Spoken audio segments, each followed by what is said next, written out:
رسول کریم صلی اللہ تعالیٰ علیہ وآلہ وسلم اللہ تعالیٰ سے یہ دعا مانگا کرتے تھے کہ اللہم انی اعوذ بک من الاربع، اے اللہ میں تجھ سے 4 چیزوں سے پناہ مانگتا ہوں، یعنی مجھے ان 4 چیزوں سے پناہ دینا، مجھے ان 4 چیزوں سے بچائے رکھنا۔ پہلی چیز کیا ہے؟ من علم لا ينفع، ایسے علم سے جو نفع نہیں دیتا۔ اچھا، اب نفع سے کیا مراد ہے؟ یعنی نفع سے مراد مادی نفع نہیں ہے، بلکہ نفع سے مراد ہے خشیت الہی، معرفت الہی۔ کیونکہ ایک بندہ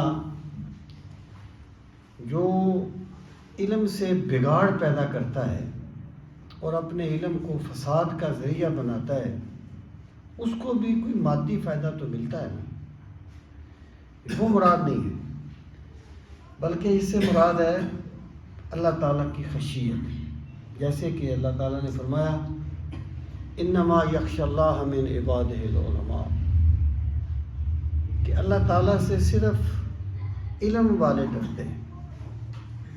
یعنی یہاں پر علماء سے مراد ہے کوئی عرف کے علماء نہیں ہے کہ علماء تو ڈرتے ہیں اور عوام نہیں ڈرتی، بلکہ اس سے مراد یہ ہے کہ جن کے پاس علم آ جاتا ہے، جن کے پاس ذات الہی، صفات الہی کا علم آ جاتا ہے، ان میں خشیت پیدا ہو جاتی ہے، اللہ تعالیٰ کا خوف اور اللہ تعالیٰ کی معرفت انہیں نصیب ہوتی ہے۔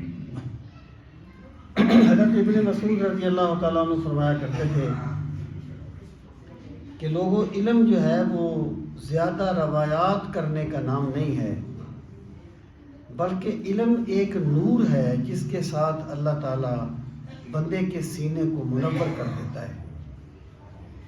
تو دیکھیں، علم معرفت پیدا کرتا ہے، خشیت پیدا کرتا ہے۔ مثلا اگر ہم ان کو مادی طور پر سمجھیں تو ایک بادشاہ ہے، اب بادشاہ کا جلال ہے، اس کی وہ قوت ہے، طاقت ہے، تو سب بندے اس سے ڈرتے ہیں۔ لیکن ایک چھوٹا بچہ جو رو رہا ہے 1 سال کا، بادشاہ اسے کہے خاموش ہو جا، اسے کیا ہے؟ وہ تو خاموش نہیں ہوگا، وہ تو جانتے نہیں ہے کہ بادشاہ ہے۔ اسی طریقے سے جو بندہ اللہ تعالیٰ کی معرفت حاصل کر لیتا ہے، اس میں خشیت الہی پیدا ہو جاتی ہے۔